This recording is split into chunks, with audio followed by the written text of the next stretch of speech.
Vous avez la parole. Merci Monsieur le Président.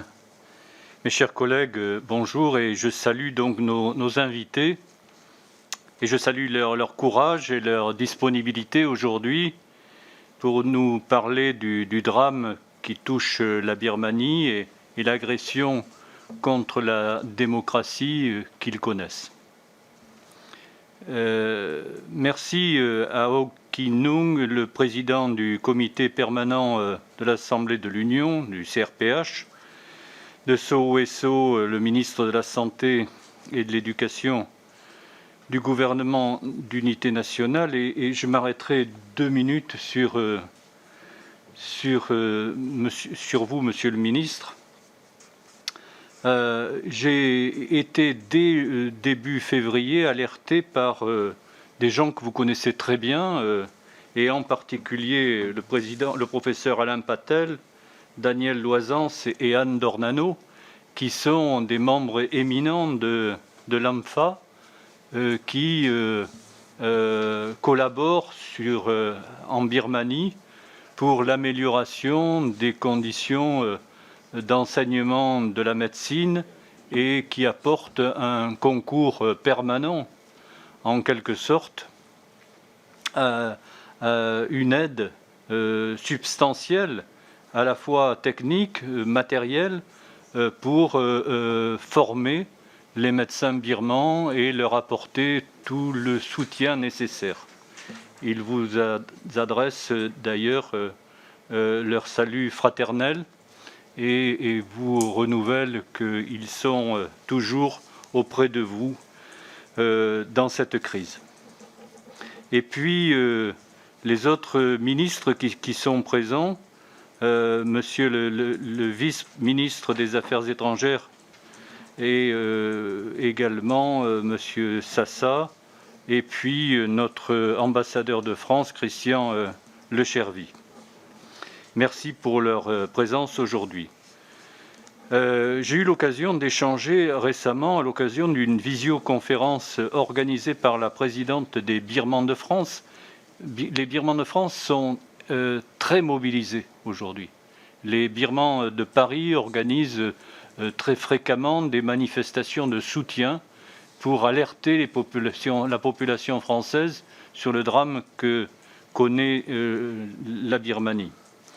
Et donc, à ce titre, j'ai eu l'occasion d'échanger avec vos collègues, en particulier Zinmar Aung, qui est le ministre des Affaires étrangères, Aung Myo Min, le ministre des Droits de l'Homme, ainsi qu'un certain nombre de parlementaires. Il y avait 4 parlementaires avec lesquels nous avons pu échanger.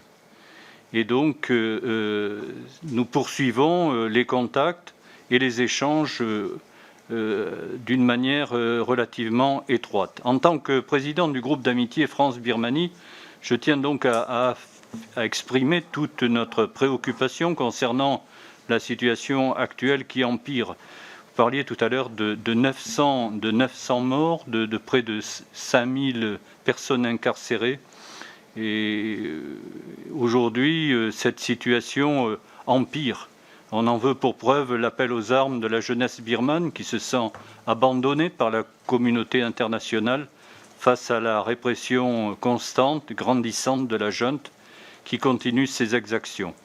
La liberté d'expression fait face à un regain de censure qui vise à faire taire toute forme de contestation et d'appel à l'aide internationale. Face à cela, nous exhortons donc nos autorités à un soutien et à une reconnaissance du gouvernement en exil aujourd'hui dont nous recevons aujourd'hui un certain nombre de représentants. Nous encourageons les mesures prises et mises en place par l'Union européenne depuis le coup d'État en Birmanie.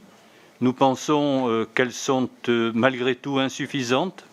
Le gel des avoirs de nombreux militaires birmans et la mise sous sanction de 2 conglomérats contrôlés par l'armée ont peu d'intérêt puisque la MOJ représente la plus grande source de devises étrangères de la junte avec plus de 1,5 milliard de dollars et que celle-ci ne fait pas l'objet de sanctions internationales.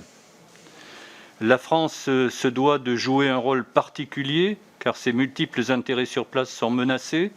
Nous appelons le gouvernement français donc à prendre des initiatives en son nom propre, car le veto russe et chinois bloquent et rendent inefficace toute collaboration internationale au sein des Nations Unies.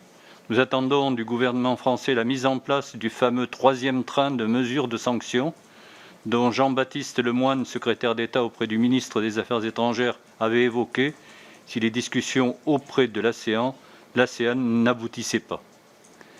J'attire votre attention, messieurs les ministres, sur la situation du peuple Rohingyas, dont une partie, pratiquement 700 000, se trouve dans le camp de Cox's Bazar que j'ai visité au Bangladesh. Ils nous ont assuré vouloir revenir dans leur pays, la Birmanie. Avant le coup d'État, j'avais eu l'occasion d'évoquer leurs problèmes à New York avec le secrétaire général des Nations Unies, qui s'est dit très sensibilisé par leur situation et prêt à collaborer maintenant avec vous pour traiter leurs problèmes, et dès que vous en aurez la possibilité, pour traiter le problème de leur retour sur le sol birman. J'avais eu également l'occasion d'évoquer ce problème. Conclure, oui, j'avais également eu l'occasion d'évoquer avec l'ambassadeur permanent de la Chine aux Nations Unies de leurs problèmes. Alors bien sûr, on sentait bien dans la discussion que si on ne parlait pas des Ouïghours, on pouvait parler des Rohingyas. Et à ce moment-là, ils assuraient en quelque sorte la possibilité de collaborer pour assurer leur retour. Et ils parlaient même d'un certain nombre de contingents qui étaient possibles de ramener vers la Birmanie. Je voudrais savoir quelle est votre position par rapport au retour et à la situation des Rohingyas.